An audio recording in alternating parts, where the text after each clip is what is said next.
Hello friend, नमस्ते, प्रणाम। आज मैं आप लोग के बीच में बहुत ही प्यारा सा गीत लेके आई हूँ। अगर गीत पसंद आए तो आप लोग गीत को ज्यादा से ज्यादा शेयर करना और चैनल को सब्सक्राइब कर लेना।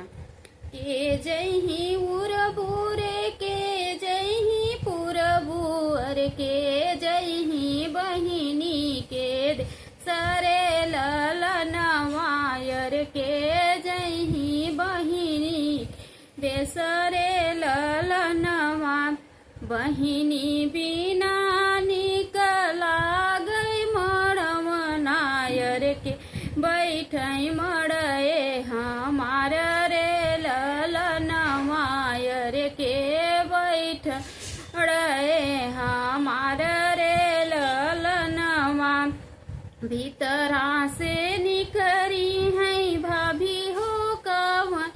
देयर सुन स्वामी अरझ हमार रेल नवायर सुन स्वामी अरझ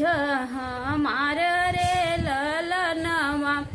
बाबा जे जही उरबू से पुरबू न हुआ जही बही के देश रे ललनवा बाबा जही उरबू से पुरबू न हुआ जही बहिनी के देश रे ललनवा आप जे बैठे स्वामी अपने मड़म नायर माड़ऊ बहुत नीक लागै रे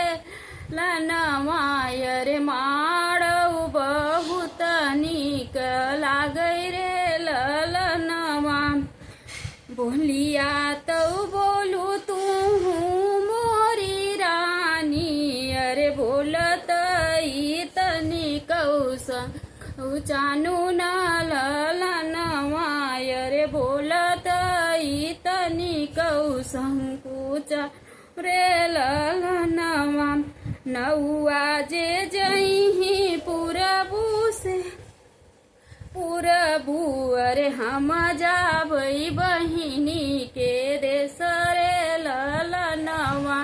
नौआ जे जही पुरबू से पुरबू अरे हम जाबई बहिनी के देश रे ललनवा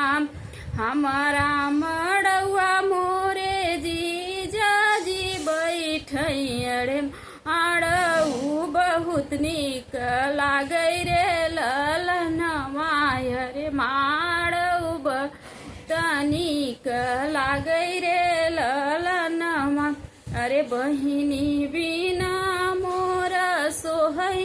मड़वा नायर बिना जीजा सोहै न बियाह रे ललन बहिनी बिना मोर सोहै मड़वा नायर बिना जीजा सोहै न बियाह रे ललनवा।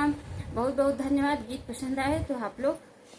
ज्यादा से ज्यादा शेयर करना। मिलते हैं नेक्स्ट वीडियो में, तब तक के लिए जय श्री कृष्ण, जय श्री राधे।